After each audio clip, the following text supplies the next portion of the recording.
पूरी दुनिया अब तक इजराइल और हमास का जो युद्ध चल रहा है उसकी डिस्ट्रक्टिव जो इमेजेस थी, जिस तरीके की विध्वंसक तस्वीरें निकलकर सामने आई थी, कोई अब तक भूल नहीं पाया। चाहे रशिया यूक्रेन का युद्ध हो या फिर इजराइल और हमास का युद्ध हो, लेकिन इन सब के बीच में एक तीसरा मोर्चा खुलता हुआ नजर आ रहा है। ऐसा हम क्यों कह रहे हैं, आपको ये बताते हैं। दरअसल अमेरिका और ब्रिटेन की तरफ से एक संयुक्त ऑपरेशन यानी कि एक साथ एक ऑपरेशन की शुरुआत की गई है, जिसमें मोर्चा खुला है यमन के हूती विद्रोहियों के खिलाफ। अब आप ये समझिए कि आखिर ये हूती विद्रोही जो है वो है कौन। दरअसल अगर शॉर्ट में समझा जाए तो जिस तरीके से हमास एक आतंकवादी संगठन है, ठीक वैसे ही हूती विद्रोहियों को भी आतंकवादी संगठन ही कहा जाता है यमन में। आप ये समझिए कि यमन में जो है, यमन की सरकार का नहीं चलता है, वहां पे जो है आधे से ज्यादा यमन जो है उसमें आधे से ज्यादा जो पूरी तरीके से कब्जा है वो हूती विद्रोहियों का है। यहां तक कि यमन की कुछ जगह जहां पर यमन की सरकार की चलती है, बाकी जगह पर हूती विद्रोहियों का ही चलता है, जिस तरीके से हम हमास का भी देख चुके हैं।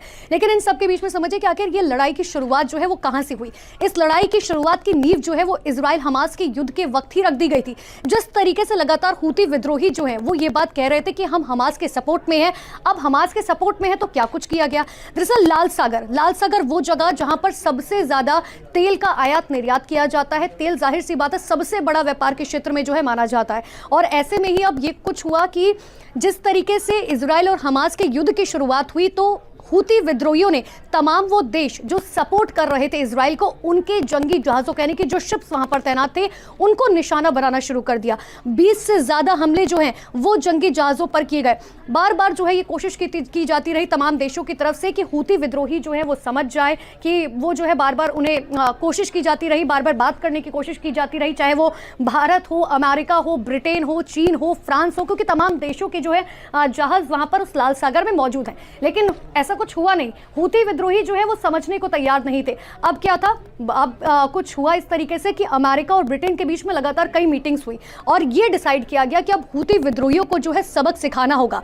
तो यमन में घुसकर जो है अमेरिका और ब्रिटेन ने एक ऑपरेशन चलाई। ये तस्वीर आप देखिए। दरअसल ये जो प्लेन टेक ऑफ होता हुआ आप देख रहे हैं, ये अमेरिका और ब्रिटेन का संयुक्त ऑपरेशन का ही जो एक प्लान है, जिसमें ये जो है बेसमेंट से टेक ऑफ होते हुए नजर आ रहे हैं और इन्होंने सीधे मिसाइलें दागी हैं यमन के अंदर हूती विद्रोहियों के ठिकानों पर।